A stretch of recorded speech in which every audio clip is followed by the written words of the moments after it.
본문에 보면 마르다와 마리아에 대한 이야기를 기록하고 있습니다.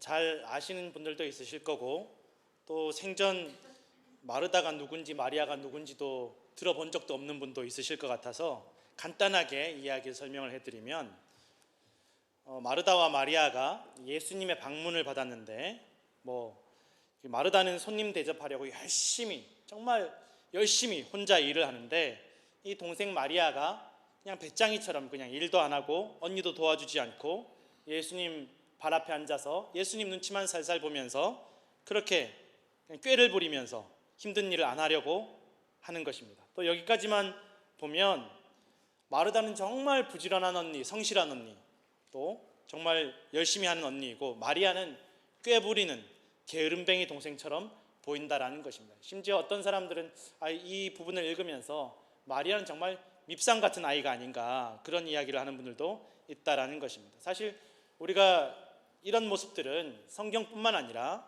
오늘날 우리가 일상생활이나 가정이나 사회에서나 직장에서 이런 일들을 얼마나 많이 보게 되는지 모릅니다. 정말 열심히 일하는 사람이 있는가 하면 또 그거랑 상관없이 혼자 막 그냥 이렇게 눈치 보고 꾀부리고 힘든 일 안 하려고 하는 분들이 있다라는 것입니다. 그리고 이런 사람들의 결론은 우리가 생각하면 좀 열심히 일하는 사람들은 그 보답받고 인정받고 다 잘 받아야 되는데, 또 꾀부리고 또 일하지 않고 게으른 사람들은 좀 벌을 받아야 되는데 라는 그런 마음들이 우리 속에 있다라는 것입니다.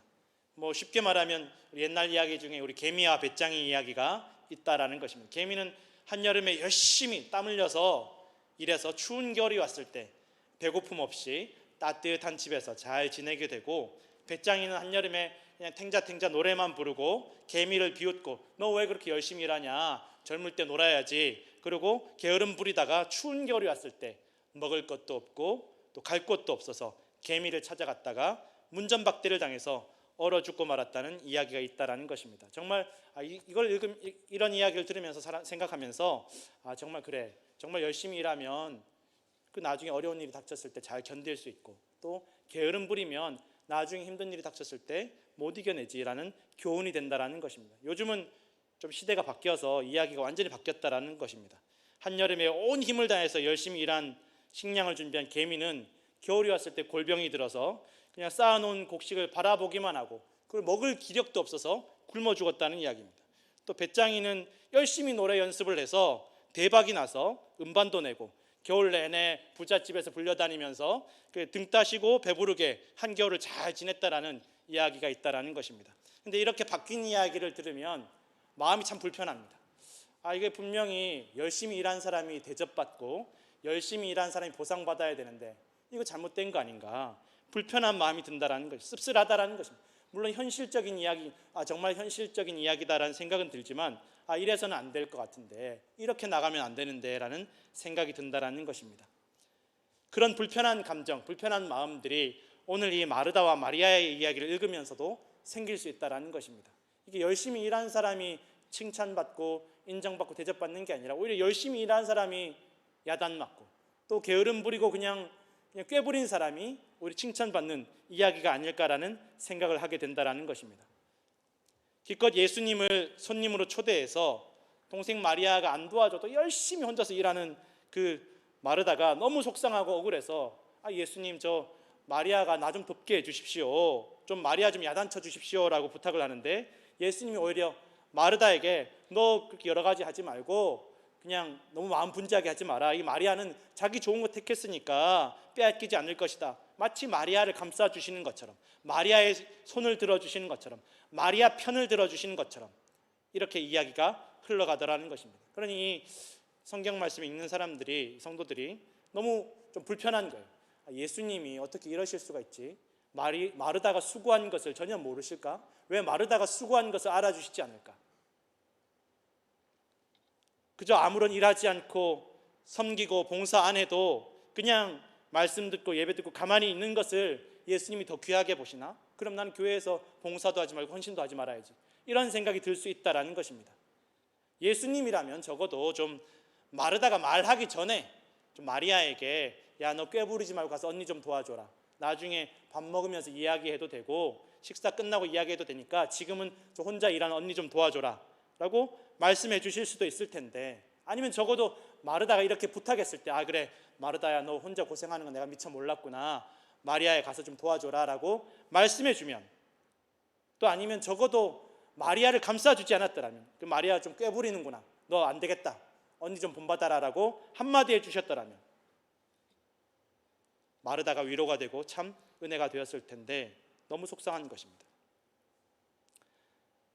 그래서 이 본문은 잘못하면 이게 교회에서 식당 봉사하시는 분들이 시험 들 수가 있습니다. 아니 예수님이 이렇게 봉사하고 섬기는 일보다 예수님 말씀 듣는 것을 더 좋아하시면 내가 굳이 뭐 식당 봉사 힘들게 할 필요 있나, 내가 헌신할 필요 있나, 각 부서에서 봉사할 필요가 있나라고 속상할 수 있다라는 것입니다. 그런데 여러분, 오늘 이 이야기는 내가 봉사 안 하고 말씀 듣고 예배하는 것이 봉사하는 것보다 더 낫다라는 이야기가 아니다라는 것입니다. 또 마르다는 부지런하고 마리아는 게으르다라는 이야기가 아니다라는 것입니다.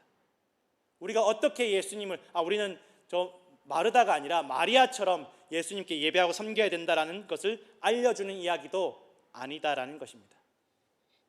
오늘 이 이야기는 마르다와 마리아를 향하신 예수님의 사랑, 그리고 오늘 우리를 향하신 예수님의 사랑을 보여주시는 이야기이고 우리에게 사랑을 가르쳐 주시는 이야기라는 것을 깨닫게 된다라는 것입니다.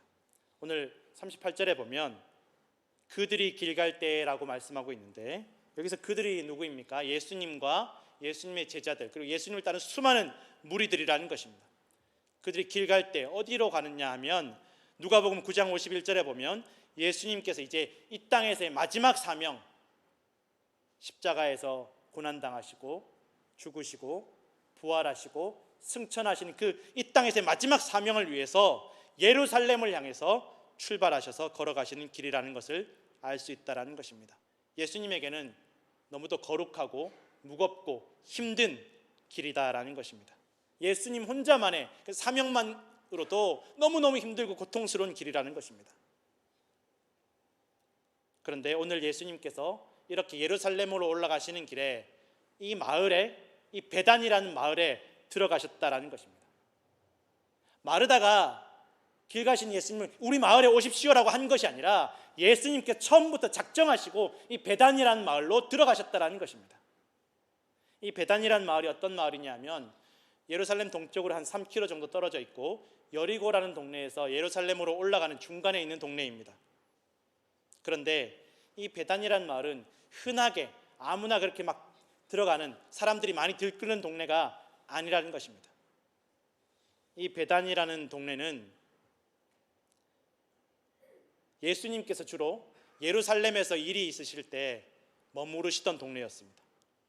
예루살렘에 일이 있으시면 베다니에서 주무시고 낮에 예루살렘에 들어가셨다가 또 해가 질 때쯤에는 베다니로 오셔서 쉬셨는데, 그런 베다니가 뭐 어떤 여관이 많은 그런 숙박업소가 많은 쉴만한 동네인가? 그렇지 않다라는 것입니다. 이 베다니라는 말의 이름의 뜻이 가난한 자의 집, 가난의 집이란 뜻입니다. 우리로 생각하면, 우리 뉴욕으로 생각하면 할렘가입니다. 할렘가. 겁나는 동네, 무서운 동네, 가난한 동네, 힘든 동네. 말처럼 이름처럼 가난한 사람들이 모여 사는 동네였고, 그리고 또 하나 중요한 것은 나병 환자들이 살던 동네라는 것입니다. 나병이 무슨 병입니까? 한센병, 우리가 흔히 잘 아는 문둥병입니다. 그때 당시에 이스라엘에서는 저주받은 질병으로 여겨졌던, 아무도 가까이 하려고 하지 않고 그 근처에 지나가려고 하지 않던 병이 바로 문둥병이었고, 그러한 한센병자들, 나병 환자들이 이 베단이라는 동네에 살고 있었다는 것입니다. 그러니 여러분, 어지간한 유대인들은 이 동네에 그냥 들어가지 않습니다. 정말 꼭 반드시 필요한 일이 있어서 들어가든지 아니면 의지를 가지고 목적을 가지고 들어가야 된다는 것입니다. 예수님께서 이 베단이라는 동네로, 가난한 동네로, 위험한 동네로, 어두운 동네로, 문둥병자들이 사는 그 동네로 들어가셨다는 것입니다. 가난하고 비위생적인 그곳으로 일부러 찾아 들어가셨다는 것입니다. 그런데 그 동네에 들어서니까 마르다라고 이름하는 한 여자가 예수님을 자기 집으로 영접했다라고 기록되어 있습니다. 이 영접했다라는 말은 뛸 듯이 기뻐하면서 너무너무 기뻐하고 즐거워하면서 예수님 제발 우리 집에 좀 와주십시오라고 부탁하며 이렇게 모시는 것입니다. 너무너무 기뻐했다라는 것입니다. 마르다가 적극적으로 예수님을 모셔드렸다라는 것입니다. 그런데 여러분, 마르다는 자기가 예수님을 모셨다라고 생각하지만 애초에 예수님께서 이 마르다를 향해서 배단위로 오셨다라는 것입니다. 우리는 어렵고 힘든 환경 속에서 내가 예수님 믿는다라고 생각, 내가 예수님 영접했고 내가 예수님 믿고 있다고, 내가 예수님을 향한 믿음을 가지고 있다고 생각하지만,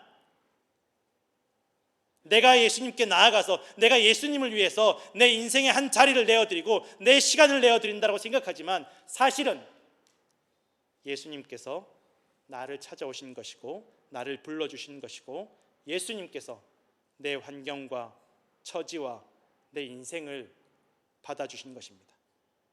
마르다가 예수님을 영접한 것이 아니라 예수님께서 이 가난한 동네의 마르다를 영접하셨다라는 것입니다. 마르다가 적극적으로 나서서 예수님과 제자들과 따르는 사람들 모두가 보는 앞에서 공개적인 장소에서 예수님을 먼저 적극적으로 이렇게 맞아들이는 것, 영접하는 것은 당시로서는 상상도 할 수 없는 일입니다. 성경을 읽다 보면 수많은 바리새인들과 유대인들이 예수님을 향해서 랍비어라고 부릅니다. 예수님을 랍비로 인정받는 분이었습니다. 랍비가 누구이냐 하면 당시 유대인들에게 가장 율법에 대해서 가장 공부를 많이 하고 지식을 많이 쌓고 훈련받은 지도자라는 뜻입니다. 오늘날로 치면 법학 박사, 법학 교수 그런 정도로 볼 수 있지만, 그때 당시 유대의 이 랍비에 대한 그 지위와 권세는 대단했다라는 것입니다. 랍비는 아무나 되지 않습니다. 남자아이들, 여자는 안 됩니다. 남자아이들만 오직 5살이 되면 5살부터 10살까지 5년 동안 이렇게 체계집이라는 곳에 가서 이 성경에 대해서 모세오경, 창세기, 출애굽기, 레위기, 민수기, 신명기에 대해서 암기하게 만듭니다. 5년 동안 5살부터 10살까지 이 모세오경을 달달달달 암기하게 만들고, 그렇게 암기한 아이들 중에서 잘 외운 아이들만 뽑아냅니다. 선발합니다. 그러면 10살부터 13살까지는 학습의 집이라는 곳에 가서 이 모세오경 말고 3년, 4년 동안 다른 성경들을 또 외우게 만듭니다. 그래 달달달로 외워야 되니까 5살부터 13살까지는 이 성경을 달달달달 외우고 공부하는 것입니다. 그 13살에서 18살이 되면 그 중에 또 잘하는 아이들을 또 뽑아냅니다. 정말 성경을 달달달 외우고 어떤 선생님들과 토론을 해도 막힘이 없는 그런 아이들 뽑아내서 5년 동안 연구의 집이라는 곳에서 정말 대단한 랍비 선생님 밑에서 교육을 받는 것입니다. 제자가 되어서 공부를 하는 것입니다. 그리고 그 중에서도 또 특별한 아이들, 정말 대단한 아이들만 30살이 되면 랍비가 될 수 있었다는 것입니다. 랍비가 되면 무엇이 좋으냐? 제자를 삼을 수 있습니다. 그리고 성경을 해석할 수 있습니다. 여러분, 아무나 제자를 삼는 것도 아니고 아무나 이 성경을 해석할 수 있는 것이 아니었다라는 것입니다. 랍비들은 얼마나 대단한 지위와 권세를 누리는 것이 랍비였는지 모릅니다. 그런데 이 랍비는 아까도 말씀드렸지만 여자는 결코 될 수가 없습니다. 오늘날에는 이제 유대교에서도 좀 여성 랍비들이 좀 나오곤 하는데, 그때 당시에는 여자들은 감히 성경을 배울 수도 없었다라는 것입니다. 오늘도 주이시 동네에 가면 여자들 학교 안 보냅니다. 공부 안 시킵니다. 너 나중에 커서 아이나 낳아라. 그럴 정도로 여자를 천시했고, 그때 당시에 랍비들이 여자에 대해서 어떻게 생각했느냐 하면, 랍비들의 기도문을 보면 이런 기도가 있습니다. 하나님, 내가 불신자나 야만인이나 노예나 여자로 태어나지 않은 것을 감사합니다. 이것이 예수님 당시 랍비들의 기도였다라는 것입니다. 그만큼 여자들이 사람 대접받지 못하던 시대였습니다. 더군다나 좋은 환경, 좋은 신분을 가진 여성도 아니라 가난한 동네, 질병이 가득한 동네 여성인 마르다가, 한 번도 말씀을 배워볼 기회조차 없었던 마르다가 랍비인 예수님을 공개적인 장소에서 사람들이 많은 자리에서 우리 집으로 모신다라는 것은 있을 수도 없는 일이라는 것입니다. 마르다도 참 대단한 믿음을 가졌든지 아니면 눈치가 없든지. 근데 예수님은 마르다의 초대를 받아들이십니다. 예수님 입장에서는 이 초대를 받아들여서는 안 되고 초대한다는 게 있을 수도 없는 일인데, 그럼에도 마르다의 마음을 받아들여 주시고 마르다라는 여자, 무시받는 동네에 멸시받는 여성인 마르다를 받아들여 주신다라는 것입니다. 여러분, 이것이 예수님의 사랑이다라는 것입니다. 마르다의 사랑처럼 보이지만 예수님의 사랑이라는 것입니다. 마르다는 잃을 것이 없습니다. 어차피 소망 없는 동네에 희망 없는 여자 마르다였습니다. 우리는 신앙생활하면서 내가 주님을 사랑해서 예배하고 내가 주님한테 섬기고 헌신하고 내가 주님께 올려드린다고 생각할 수 있지만, 하나님께서 우리의 마음과 형편과 처지를 받아들여 주시는 것입니다. 이것이 여러분 복음의 핵심이고 은혜의 핵심임을 기억하시기를 부탁을 드립니다. 예수님께서 우리를 내 모습 이대로 받아주시고 인정해 주시고 품어주시는 것, 이것이 신앙생활의 본질이다라는 것입니다. 내가 주님께 무엇인가를 해드리는 것이 아니라 주님께서 나를 받아들여 주시는 것. 마르다의 집에서 마르다의 동생 마리아는 언니가 혼자 일하는 동안 예수님 발치에 앉아서, 랍비인 예수님 발치에 앉아서 예수님 말씀을 듣고 있었다라고 기록되어 있습니다. 그런데 예수님 발치에 앉아 있는 게 그냥 우리가 그냥 성경 읽을 때는 별일 아닌 것처럼 보이지만 이때는 굉장히 의미가 있는 행동이었습니다. 왜냐하면 랍비의 발치에 앉아 있을 수 있는 사람은 랍비의 제자들밖에 없었다라는 것입니다. 랍비의 제자들만이, 온전히 랍비에게 말씀을 배우는 선택된, 오랫동안 훈련받아온 그 제자들만, 남자 제자들만 랍비의 발치에 앉아서 랍비에게 말씀을 들을 수 있었습니다. 그런데 마리아라는 가난한 동네에 더군다나 여자가 마치 제자인 것처럼 예수님 발치에 앉아서 말씀을 듣는다? 여러분, 이것은 반드시 문제가 될 수밖에 없는 일이라는 것입니다. 예수님 명예와 권위가 다 땅에 떨어지고 다른 제자들의 공격도 받을 수 있고 다른 랍비들에게 예수님께서 공격받을 수 있다라는 것입니다. 그러나 예수님은 일찌감치 여자이든 누구이든 사람을 가리지 않으셨습니다. 분명하게 아까도 말씀드렸지만 철저하게 훈련받은, 말씀을 공부해서 그 중에 선택받은 똑똑하고 잘하는 아이들만 뽑아서 제자로 삼아야만 하지만, 예수님께서는 말씀 공부에서 낙제하고 실패해서 무시당하고 손가락질 받는 어부와 세리들 제자로 부르셨고, 이번에는 이 저주받은 동네에 베다니에 처음부터 말씀을 배워보지도 못했던 마리아라는 여자를 제자로 인정해 주신다는 것입니다. 마리아가 지금 예수님의 말씀을 듣는 것은 마리아가 예수님 말씀을 들어드리는 것이 아니라 예수님께서 마리아를 제자로 인정해 주신다는 것입니다. 이것은 마리아의 믿음이 아니라 예수님의 사랑과 긍휼 때문이다라는 것입니다. 우리가 지금 예배하고 말씀을 듣는 것은 다 주님께서 사랑과 은혜로 우리를 인정하시고 받아주시고 그 모든 책임을 주님께서 짊어지신다라는 것입니다. 오늘 성경에 보니까 마르다는 준비하는 일이 많아서 마음이 분주하다라고 기록되어 있습니다. 여기서 마음이 분주하다라는 말은 사방에서 끌어당긴다, 내 마음을 사방에서 다 끌어당긴다라는 의미입니다. 준비하는 일이 많아서 마음이 분주하다라는 것은 내 마음이 여기도 뺏기고 저기도 뺏기고 여기도 뺏기고 온 천지 사방에서 내 마음을 갈기갈기 찢을 정도로 그렇게 빼앗아 간다라는 것입니다. 마음이 다 질질 일들에 끌려다니는 것입니다. 온통 마음이 오만 가지 일들에 다 빼앗긴다라는 것입니다. 그 마음 중에는, 이 마르다의 분열된 찢어진 흩어진 마음 중에는 나도 저 마리아처럼 예수님 발치에 앉아서 말씀 듣고 싶다라는 그 마음도 있고, 또 오늘 이렇게 음식을 잘 준비해서 예수님 섬기고 싶은 마음도 있고, 온통 마음이 다 나누어져 있다라는 것입니다. 그렇게 마음이 나누어진 상태로 막 분주한 상태로 심란한 상태로 일을 하다 보니까 짜증나고 속상하는 것입니다. 우리가 살면서 가정에서든지 직장에서든지 교회에서든지 일이 많고 그 일들에 마음이 끌려다니기 시작하면, 일에 내가 끌려다니기 시작하면, 일에 휘둘리기 시작하면 나 자신도 잃어버리고 주변 사람도 잃어버리고 정말 중요하고 놓치지 말아야 될 관계들이 다 깨어져 버릴 때가 많다라는 것입니다. 가족 위해서 열심히 오늘도 일하는데 일 때문에 받은 스트레스를 가족에게 푸는 것입니다. 내가 가족 위해서 열심히 집안일 하는데 그 집안일 때문에 받은 스트레스 가족에게 푸는 것입니다.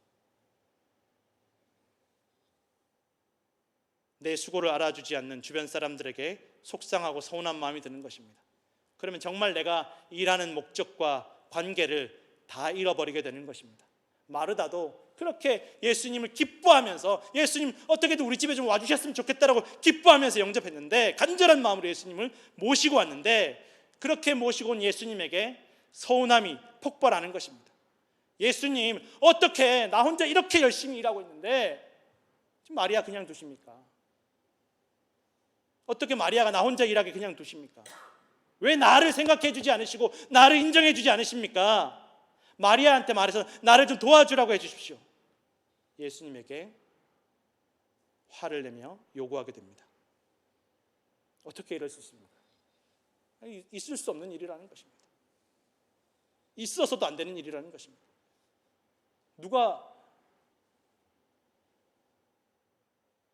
이렇게 할 수 있겠습니까? 마르다는 동생 마리아에게 지금 화내는 것이 아니에요. 예수님에게 화내는 것입니다. 어떻게 예수님이 저럴 수 있을까? 어떻게 교회가 나한테 이럴 수 있을까? 어떻게 그 사람이 나한테 이럴 수 있을까? 왜 나를 알아주지 않을까? 내 수고를 알아주지 않을까? 우리가 신앙생활을 하다 보면 처음에 정말 은혜 충만하고 하나님 나를 구원해 주셨고 내 생명을 주셨고 기쁨으로 감사함으로 봉사하고 섬기다가 점점 수만 가지 일들에 마음이 빼앗기고 힘이 들어서 하나님께 불평과 원망을 쏟아낼 때가 있다는 것입니다. 주님, 이 일 때문에 내가 고통스러워서 견딜 수가 없습니다. 이 짐이 너무 무겁습니다. 나 혼자 이렇게 애쓰며 헌신하는데 섬기는데 나 혼자 이 짐을 짊어지고 있습니다. 주님, 어떻게 나한테 이러실 수 있습니까? 왜 내 수고를 알아주지 않으십니까? 내가 주님 위해서 일하는 것, 여러분, 나 같은 죄인이 주님을 내 인생 가운데 내 마음 가운데 모실 수 있는 것, 이것이 주님의 은혜이며 사랑이며 감격임을 기억하시기를 부탁을 드립니다. 저 같은 사람도 이렇게 목사가 되는데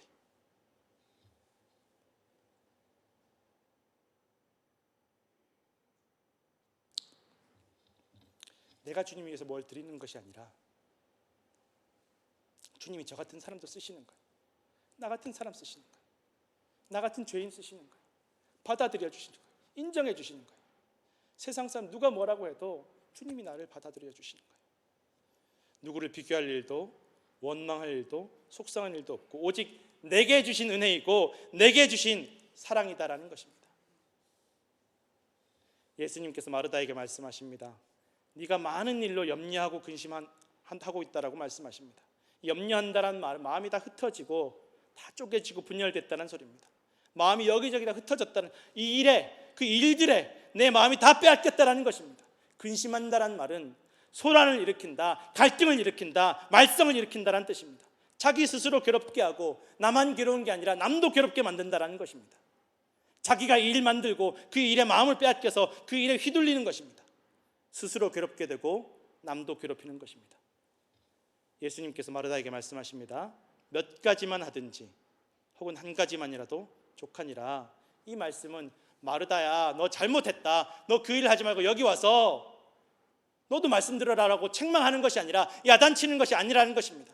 너 그 많은 일들 때문에 너 마음이 괴롭고 마음 휘둘리지 말고 너 마음과 믿음을 지킬 수 있을 정도로 정말 중요한 것을 잃어버리지 않도록 정말 뭐가 중요한지 놓치지 않을 정도로 그 관계를 잃어버리지 않을 정도로 너를 스스로 절망으로 밀어넣지 않도록 한 가지를 하든지 몇 가지를 하든지 아무것도 하지 않을지라도 너의 마음을 지키고 믿음과 관계를 지키라는 예수님의 위로라는 것입니다. 이 마르다도 예수님께서 인정하시고 받아들여 주신다는 것입니다. 처음 주님을 마을 입구에서 영접해 올 때 그 기쁨과 감사와 감격을 잃어버리지 않도록, 처음 주님 만났을 때 그 은혜를 잃어버리지 않도록, 빼앗기지 않도록 하라는 것입니다. 마리아는 그런 선택을 했다라는 것입니다. 여러분, 이것은 개미와 배짱이의 이야기가 아니다라는 것입니다. 세상에서 아무도 우리를 받아주지 않고 인정해주지 않고 기회조차 얻지 못하고 손가락질 할지라도 주님께서 우리를 받아주시고 인정하시고 사랑하신다라는 것입니다. 내가 주님 위해서 더 많은 결과를 만들어내고 더 많은 일을 하지 않더라도 주님은 우리를 사랑하시고 받아들여 주시고 인정해 주신다라는 것입니다. 여러분, 그 모든 일의 속박에서 벗어나시기를 바랍니다. 오직 주님만 우리를 영원히 받아주시고 인정해 주십니다. 내가 무엇인가를 더 하지 않아도, 더 많이 남기지 않아도 내 모습 이대로, 내 처지와 형편 이대로 주님께서 우리를 사용하실 줄로 믿으시기를 부탁드립니다. 오늘도 주님 품 안에서 여러분 힘들게 신앙생활하지 마시고 기쁨과 감격과 감사를 누리시는 성도들 되시기를 간절히 축원합니다. 기도하겠습니다.